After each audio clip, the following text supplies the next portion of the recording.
Alright, this has been a long time coming. I made a build for Titan, the Hunter, and I only felt it was fair to get one out for our Warlock bros.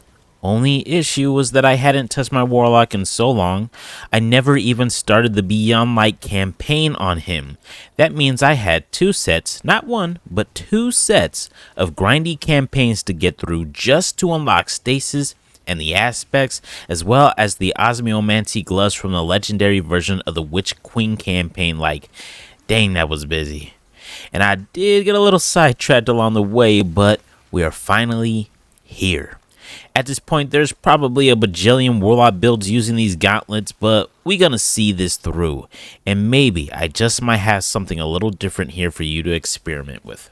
Alright, so a lot of builds seem to be heavily focused on what Osmiomancy gloves do specifically, but for this build I wanted to create a way where we can use those gloves to actually synergize with our other abilities, giving us massive cooldowns for our melee and rift, and essentially make us a walking stasis freezing monster. So how do we do that? Before I get all into the nitty gritty and what's under the hood, I want to start off by clarifying into a little more detail probably the most important question that you have, which is, well, what does this build allow me to do? This build is focused on allowing you to be hyper aggressive with enemies by freezing with your grenades, melee, and also using your rift as a weapon, and allowing for the use of all three of these abilities to provide a cooldown to one another to have a almost constant uptake of every ability. Also, the Osmiomancy gloves can be obtained by playing through the legendary campaign of the Witch Queen, as well as obtained through legendary lost sectors on Arm Day. Now, let's get right into it. Let's start off with, of course, our stasis subclass. For our rift, run whatever you want, but since the goal is to be aggressive, you just might prefer that healing rift. Of course, for our grenade, we run cold snap for Osmiomancy gloves because, well, you can't use them for any other grenade. Turning over to our aspects, we want to equip Glacial Harvest and Frost Pulse. Glacial Harvest is going to allow for frozen targets to spawn stasis shards, and Frost Pulse is going to give our rift even more utility than it already has by allowing us to freeze nearby targets when we use it. With these two aspects, this is also going to give us 4 fragment slots to play around with. Moving on to our fragments, we first want to slot in Whisper of Refraction. This will make it where defeating our frozen targets will grant us class ability energy. Next, we got Whisper of Chains. Being near said frozen targets will reduce damage from other targets and also grant us plus 10 for our recovery. Feel free to slot in Whisper of Rhyme here instead if you would rather gain overshield from stasis shards. Just keep in mind you will lose that plus 10 recovery.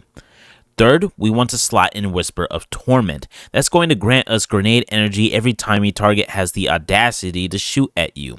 And last, we want Whisper of Fissures. This increases the damage and burst after defeating our frozen targets.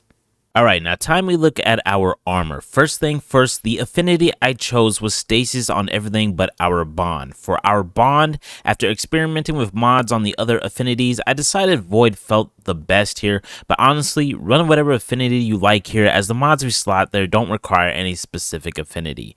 Now, as stated in my other build videos, I don't bother going over the general mods I slot into these armor pieces, because I feel this differs depending on the stat rolls on your own armor. But to give you a direction, I simply slotted in recovery mods for mine to speed up how often we can obtain our rift.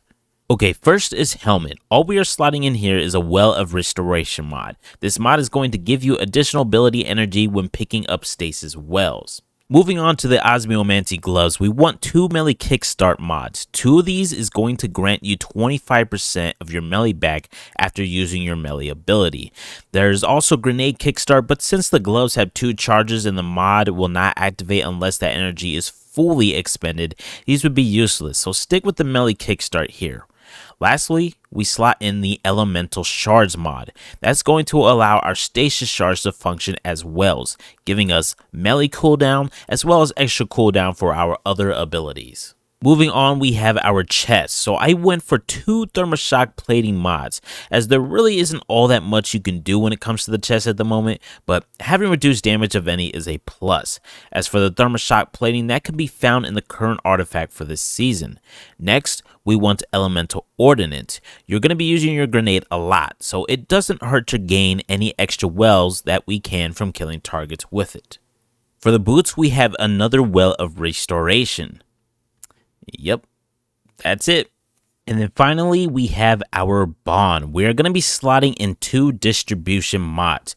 You can technically go for whatever affinity you want, like I said, since that mod is neutral. But I chose distribution out of the many other options like perpetuation or utility kickstart, simply because distribution giving cooldown to all your abilities for using class ability in your targets just felt more beneficial.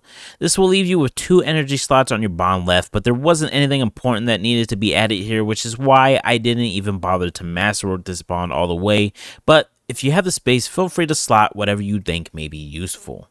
If you are looking for a good exotic weapon to pair with this build, the Aegir Scepter once again is going to win hands down. Aegir's was just meant to synergize with the stasis classes, and once you get a build going, it does it well.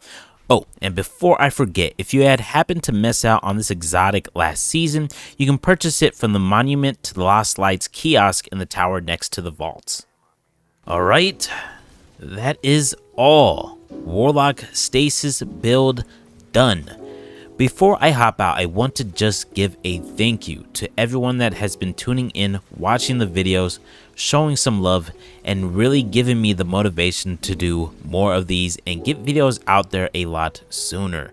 The Destiny community is truly amazing, and I can't thank you enough for supporting a little measly creator like myself. That said, if you want more videos like this, like and subscribe, and let me know in the comments how you feel about this build. Or you can just say hello. With that, I hope you all have a great day. Peace.